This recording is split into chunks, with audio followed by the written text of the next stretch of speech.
신앙생활 하다 보면 종종 우리는 무엇이 정말 중요한가 라는 질문 앞에 서게 됩니다.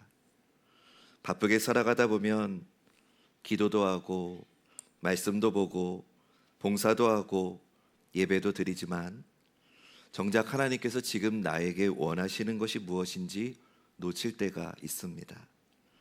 특히 요즘처럼 세상이 급하게 돌아가고 또 연말이라 마음이 분주할수록 신앙의 본질을 다시 붙잡는 일이 우리에게는 필요합니다. 베드로 사도는 오늘 본문을 통해서 만물의 마지막이 가까운 시대를 살아가는 성도들에게 무엇이 가장 우선되어야 하는가를 분명하게 일러줍니다. 너희는 정신을 차리고 근신하여 기도하라. 그리고 이어서 이렇게 말하죠. 무엇보다도 뜨겁게 서로 사랑할지니. 베드로는 마지막 시대에 가장 먼저 회복해야 될 것이 능력도 아니고 은사도 아니고 눈에 보이는 열심도 아니고 사랑이라고 말합니다. 우리가 하나님 앞에서 오늘 살아내기 위해서 반드시 붙들어야 될 것이 사랑이라는 것이지요. 사랑하는 여러분, 우리 신앙의 깊이는 결국 우리가 얼마나 많이 아느냐, 얼마나 오래 교회에 다니느냐 그런 걸로 결정되지 않습니다. 신앙의 깊이는 얼마나 하나님을 닮아서 사랑할 수 있느냐, 끝까지 사랑할 수 있느냐, 여기에서 드러납니다. 오늘 말씀을 통해 하나님께서 우리에게 주시는 음성은 분명합니다. 끝까지 뜨겁게 서로 사랑하라. 오늘 이 말씀 속으로 함께 들어가서 우리가 왜 사랑해야 되는지, 어떻게 사랑해야 되는지, 그리고 그 사랑이 어디까지 가야 되는지 복음 안에서 다시 붙잡게 되기를 간절히 소망합니다. 사람이 아름다운 건 사랑할 수 있기 때문입니다. 하나님을 사랑할 수 있고 다른 사람을 사랑할 수 있는 건 성도들에게 허락된 가장 큰 특권입니다. 지금 베드로는 육체의 남은 때를 사람의 정욕이 아니라 하나님의 뜻을 따라 살라고 권면하는 중입니다. 그러면서 하나님의 뜻을 따라 사는 구체적인 삶의 모습으로 가장 먼저 사랑을 이야기하고 있습니다. 너희가 하나님의 뜻을 따라 살려면 만물의 마지막이 가까이 왔다는 종말의식과 나의 오늘을 하나님 앞에서 세워서 깨어 기도하는 코람데오의 의식을 가지고 서로 사랑하는 삶을 살라는 겁니다.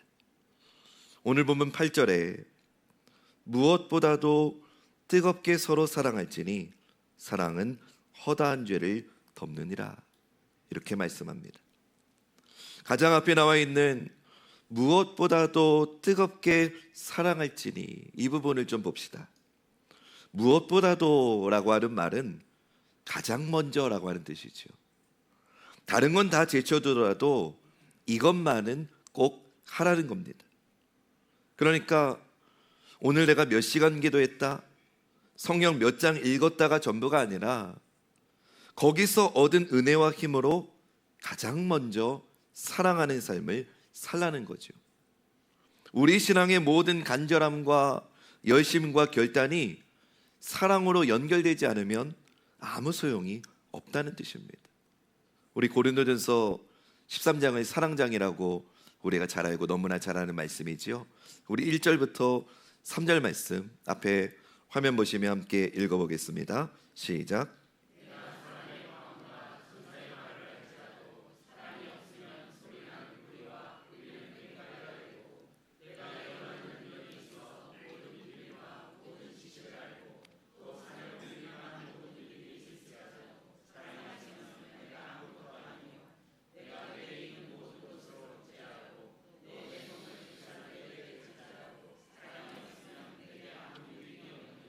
아멘. 여러분, 여기 나와 있는 거 다들 너무 귀한 거 아닙니까? 사람의 방언, 천사의 말, 예언하는 능력, 모든 비밀을 아는 지식, 산을 옮길 만한 믿음, 내게 있는 모든 것으로 하는 구제, 내 몸을 불사르게 내주는 열심, 이런 것들이 얼마나 중요한 것들입니까? 우리 신앙생활의 가장 중요한 것들 아닙니까?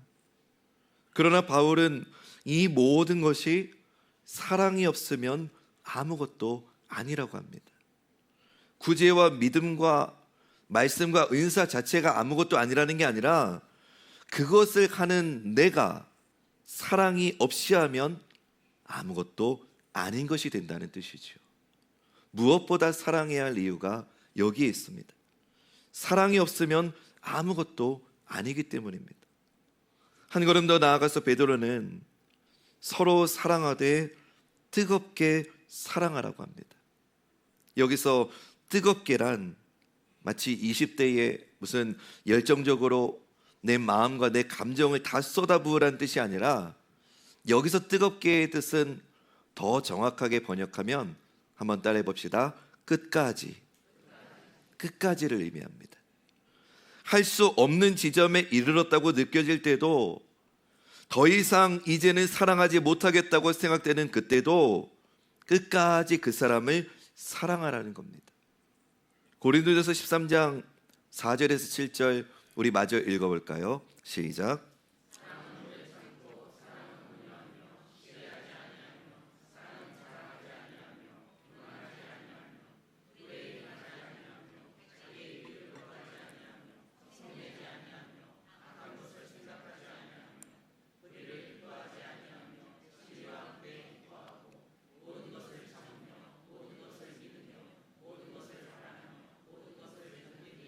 아멘.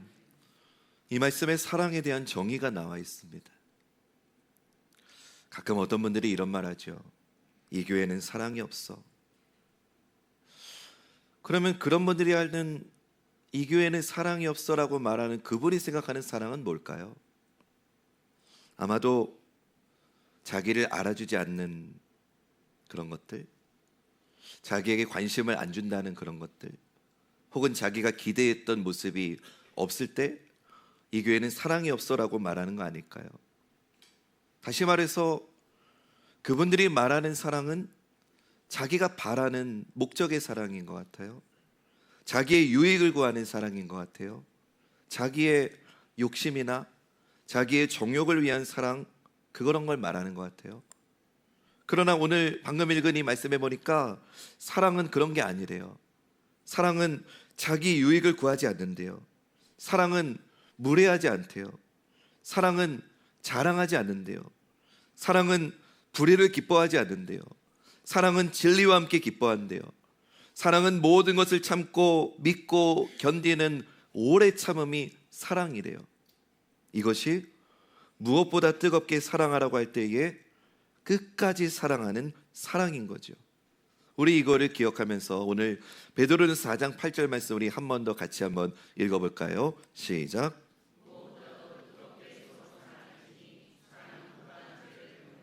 아멘. 무엇보다도 가장 먼저 해야 될 거, 그거는 뜨겁게 끝까지 서로 사랑하라는 거 우리가 알았는데, 그러면 끝까지 사랑하는 사랑의 귀결이 어디로 되느냐? 결론이 어디로 되느냐? 허다한 죄를 덮는데요. 끝까지 사랑한다는 건 허다한 죄를 덮어주는 자리로 연결된다고 말씀하고 있어요. 죄를 덮는다는 게 은혜라는 이름으로 적당히 넘어가거나 묵과하라는 그런 의미가 아니에요. 죄를 범한 사람을 포기하지 않고 끝까지 사랑해서 그를 고쳐내고 그가 죄로부터 돌아오게 하라는 그런 뜻인 거죠. 여러분, 나랑 상관없는 사람이 죄를 범하면 사실 별 상관없다고 여길 수도 있어요. 근데 만약에 내가 사랑하는 내 가족이 잘못하면 어떤가요? 포기하나요? 그러거나 말거나 하나요? 아니죠. 내 사랑하는 가족이 죄를 범하면 절대로 대충 넘어가지 않아요. 가족이기에, 자녀이기 때문에 어떻게든 바른 자리로 돌아오기를 참고 기다리고 견디고 받아주고 설득하고 기도하죠. 여러분, 팔이 부러지면 이 팔 부러져서 아프다고 잘라내버리나요? 아니죠. 뼈가 다시 붙고 아물고 더 튼튼해질 때까지 아무 잘못도 없는 목에다가 깁스를 둘러가지고 이 팔을 지탱해 주면서 보호하는 게 한 몸의 지체이지요. 끝까지 사랑함으로 죄를 덮는다는 건 그런 뜻이에요. 그저 묵과하는 게 아니라 그 사람이 변할 때까지 사랑으로 견디고 참고 받아주면서 진리 가운데 인내하는 거예요. 물론 힘들지요. 쉽지 않지요. 그러나 참고 견디고 받아주는 과정에서 일어나는 놀라운 일이 있어요. 그거는 그 과정을 통해서 내가 죽는 일이 일어난다는 거예요. 내 자아가 죽는 일이 일어난다는 거예요. 그래서 여기서 덮는다는 말은 제의적인 용어예요. 제사를 드릴 때 죄인을 대신해서 죽은 제물의 피가 죄를 덮어서 속죄하는 과정을 뜻하는 단어예요. 덮는다는 게. 구약의 제사를 보면 죄인의 죄를 짊어지고 피 흘려서 죽은 그 제물의 피가 제단에 뿌려지면 그 뿌려진 피가 죄를 덮는 거지요. 하나님은 그렇게 죄를 덮는 피를 보시고서는 용서의 은혜를 베푸시는 게 구약의 제사이지요.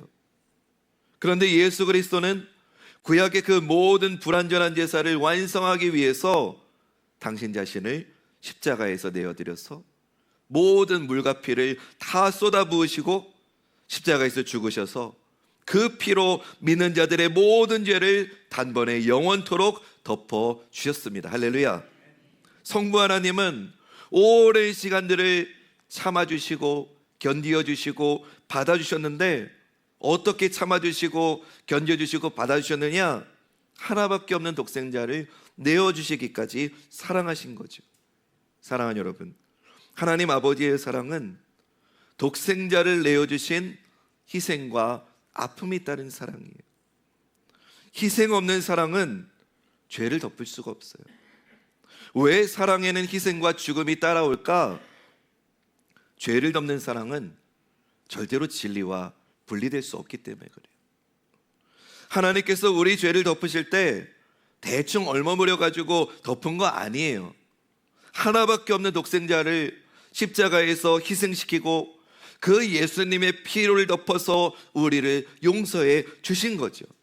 우리는 이 진리 앞에서 내가 죄인이라는 거, 내 죄가 하나님의 독생자를 죽게 한 원흉이라는 것을 고백하게 되는 것이고, 그런 나를 하나님께서 받아주셨던 것처럼 지금 죄를 범한 형제를 참고 견디며 받아줄 수 있다는 거죠. 여러분, 사랑은 상처받는 거예요. 아무 감흥이 없으시는데 저는 이 표현 쓰고 제 자신이 너무 뿌듯했어요. 저만 그런가요? 한번 따라해 볼까요? 사랑은 상처받는 것이다. 누군가를 사랑하면 반드시 상처를 받게 되어 있어요. 여러분, 교회 다니면서 상처받고 싶지 않으시죠? 교회 다니면서 상처 안 받는 방법 알려드릴게요. 교회 나와서 1시간 예배만 드리고 집에 가시면 돼요. 그러면 절대로 상처받을 일 없어요. 이 예배 끝나면 그냥 아무것도 하지 말고 곧장 집으로 갔어요. 그럼 절대로 상처받을 일 없어요. 그러나 그렇게 신앙생활하면 상처받을 일도 없지만 사랑할 일도 없어요. 교회에 들어와서 원하지 않지만 함께 상처를 받을 때도 있고 너무나 안타깝게 내가 상처를 줄 때도 있지만 그 상처 가운데서도 끝까지 견디고 참고 기다리는 사랑을 할 때 비로소 그리스도가 내 안에 사시게 되는 거예요. 내가 그리스도와 함께 사는 그 놀라운 비밀이 이루어지는 거예요. 그 일이 일어날 때 죄가 덮어지고 그 죄가 덮어진 그 자리에 회복과 구원의 역사가 나타나는 줄로 믿습니다. 어떻게요? 죽음과 희생을 동반한 끝까지 사랑하는 그 사랑을 통해서 말이에요. 우리 힘으로 어떻게 이 사랑할 수 있을까요? 우리는 더 많은 복과 더 많은 세상의 영광을 구하는 우리의 세속적인 마음에 어떻게 이 사랑이 다가올 수 있을까요? 이 사랑은요, 이 사랑의 걸음은요, 영혼의 관점에서 오늘을 살아내는 종말론적 의식이 있어야 가능해요. 이 사랑은요, 늘 깨어서 기도하는 사람만이 내디딜 수 있는 위대한 순례의 여정인 거예요. 이 걸음을 우리가 내딛기 위해서 어떻게 해야 되느냐? 베드로는 이미 베드로에서 1장 22절에서 우리에게 이미 그 답을 알려주었어요. 우리 앞에 화면 보시면서 읽어보겠습니다. 시작.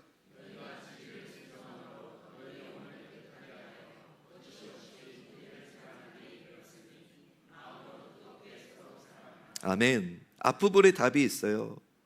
너희가 진리를 순종함으로, 부지런히 진리에 순종하라는 거예요. 왜냐?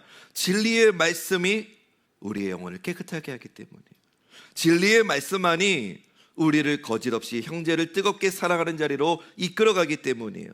저는 우리 관악중앙교회 강단에서 썩지 않고 더럽지 않고 쇠하지 않는 영원한 하나님의 말씀만이 십자가의 복음으로 계속해서 흘러나오기를 간절히 소망합니다. 그리고 그렇게 선포된 진리의 말씀이, 그 복음의 진리가 우리의 일상 속에서 우리의 순종으로 연결될 때 우리는 뜨겁고 참되고 진실한 사랑이 가능하게 되는 거예요. 여러분, 사탄도 기적을 행합니다. 사탄도 능력으로 병을 고칩니다. 사탄도 자기보다 작은 귀신 내쫓아서 사람을 미혹하고 속이기도 합니다. 근데 사탄이 절대로 할 수 없는 일이 있어요. 사랑하는 거예요. 사탄은 사랑할 수 없어요. 왜냐? 사랑은 하나님께 속한 것이기 때문에. 하나님만이 사랑이시에요. 그렇기 때문에 사랑하는 자는 하나님께로 나서 하나님을 아는 자들이라고 성경은 말하고 있어요. 요한일서 4장 7절과 8절이 그거 말하거든요. 우리 읽어보겠습니다. 시작.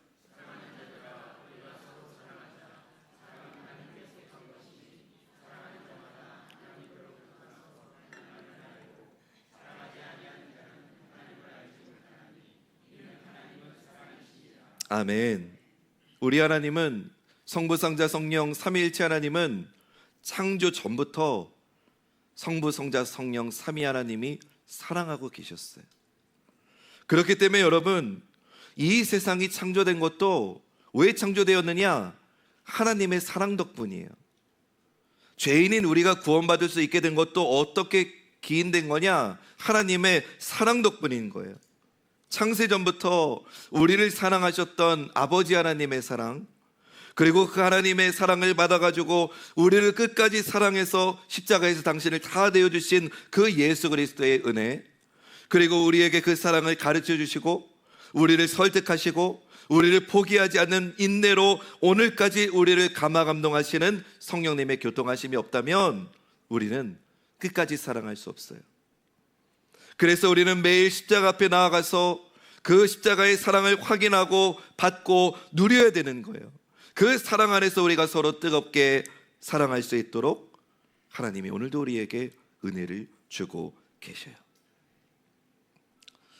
제가 존경하는 청파교회를 담임하셨던 김기성 목사님의 어린 시절 이야기를 좀 소개합니다.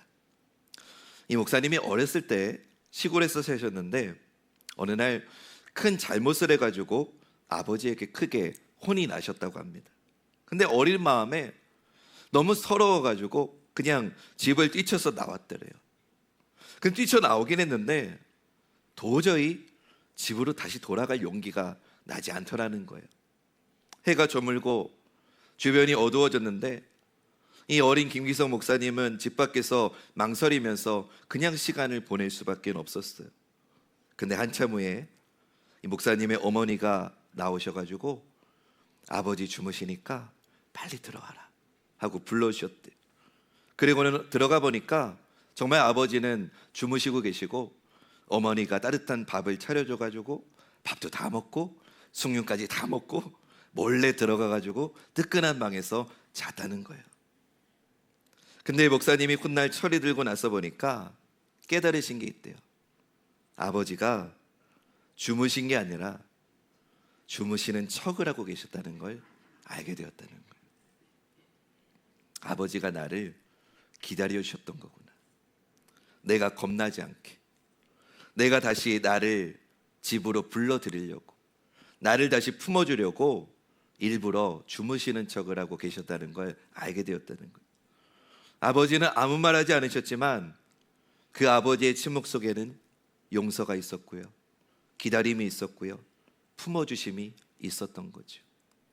사랑하는 여러분, 우리 하나님도 마찬가지 아닐까요? 언제나 나를 기다리고 계셨던 하나님, 내가 돌아와서 그분의 품에 안기도록 받아주시고 참아주시고 견디면서 나를 기다려주신 그 하나님, 그 하나님의 사랑을 우리가 십자가를 통해서 알 때 비로소 우리는 서로 뜨겁게 사랑할 수 있습니다. 베드로는 무엇보다도 뜨겁게 서로 사랑하라고 권합니다. 그 이유는 단순해요. 그 사랑이 바로 하나님이 우리에게 먼저 베풀어 주신 사랑이기 때문이죠.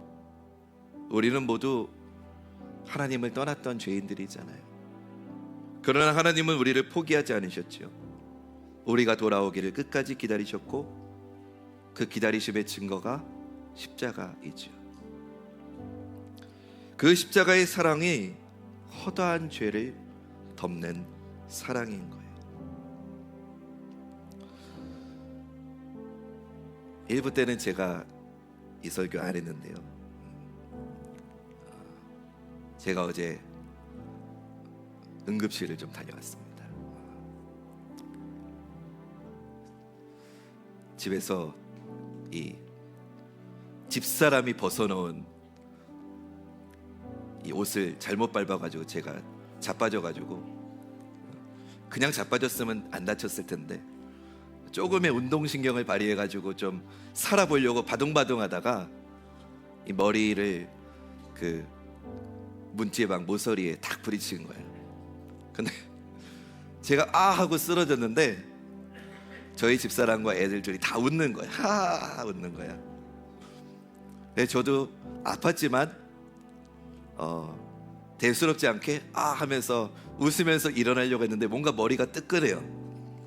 그래가지고 이렇게 대보니까 조금의 피가 있는 거예요. 그때부터 이제 애들이 웃질 않고 집사람도 이제 병원에 가야 된다고 해가지고 보람의 병원을 가봤더니 이제 가자마자 이제 제 상태를 확인하더니 지금 여기 급한 응급 환자가 많아서 우리는 치료를 해줄 수가 없으니 다른 응급실을 가라고 하더라고요. 그래서 양지병원을 가봤습니다. 그랬더니 양지병원에서는 등록도 하기 전, 접수도 하기 전에 대기하고 있는 사람이 있으니까 1시간 반은 기다리셔야 됩니다라고 말하더라고요.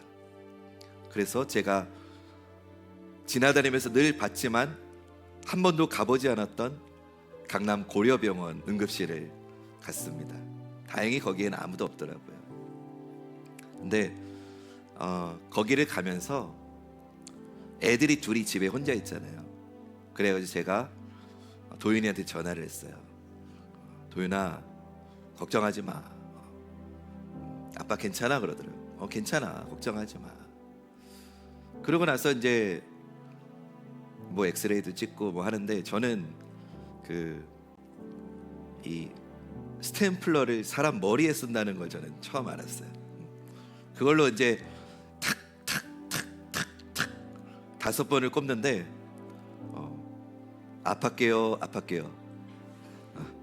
근데 제가 이 진짜예요. 한 번도 표정 하나 찌푸리지 않았어요.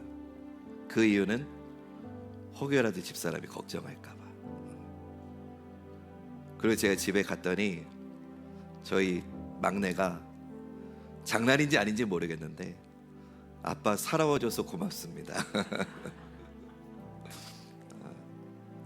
어제 있었던 짧은 에피소드이지만 그 짧은 그 사건을 통해서 저는 가족 간의 사랑이라는 게 이런 건가 보다.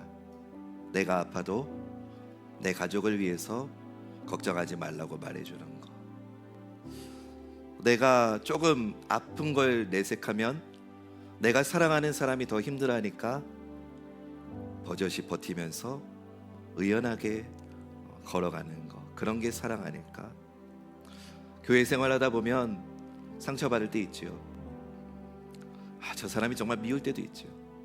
그러나 사랑하는 여러분, 하나님이 우리를 사랑해 주셨고 그 십자가의 사랑을 우리가 받았다면 내가 잠시 힘들고, 내가 잠시 아프고, 내가 조금 내 감정이 추스러지지 않을 때가 있을지라도 내가 사랑하는 그 누군가가 걱정하지 않게 하려고, 흔들리지 않게 하려고, 그 사람을 위해서 버젓이 믿음의 길을 걸어가 준다면 더 따뜻한 교회가 되지 않을까요?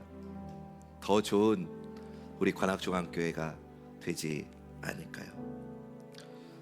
저는 우리 관악중앙교회가 끝까지 사랑하시는 하나님을 닮아서 서로를 이해해주고 품어주고 덮어주고 회복시키는 진짜 사랑의 공동체, 복음의 공동체가 되기를 주님의 이름으로 간절히 축원합니다.